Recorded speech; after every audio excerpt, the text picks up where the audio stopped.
তবে আমি ছাত্র বন্ধুদেরকে বলবো, আবেগে অনেক কিছু করতে যেয়ে দেশের ক্ষতি করো না। এই যে 25,000 কোটি টাকা, কম বেশি সরকারি ভালো জানে, কম বেশি হতে পারে, এই 25,000 কোটি টাকা মাননীয় প্রধানমন্ত্রীর বাপের খেত বেচা করবো না এগুলা।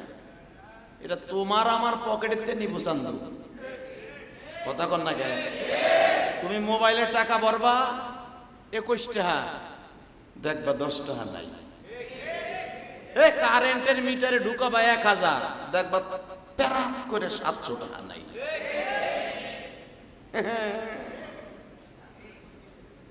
কি ভাবতেছো তুমি? তাহলে কার সম্পদ নষ্ট করছো তুমি? কার সম্পদ নষ্ট করছো? এটা তোমার সম্পদ। এই যে মাননীয় প্রধানমন্ত্রী কষ্ট পেয়ে যে কানছে কালকে বেচারি, চোখের পানি এমনি এমনি পড়ে না মেয়া।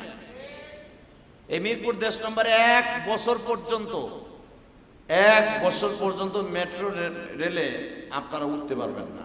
1 বছর লাগবে এই ক্ষতিপূরণ দিতে, কারণ সরকার তার খেত বেচে দিবে না। আর আর্মিকে যত সম্পদ সেগুলো বেচে, পুলিশরা যা করছে এগুলো বেচে দিবে না। তোমার আমার কাছ থেকে নিয়ে আস্তে আস্তে 1 বছর টোকায় নিয়ে এরপর এগুলো সব পুরো করবো। তাহলে ক্ষতি তো তুমি জাতীয়ভাবে করছো, আর জাতীয়ভাবে ক্ষতি কোনোদিনই ইসলাম স্বীকৃতি দেয় নাই, কিয়ামত পর্যন্ত দিবেও না।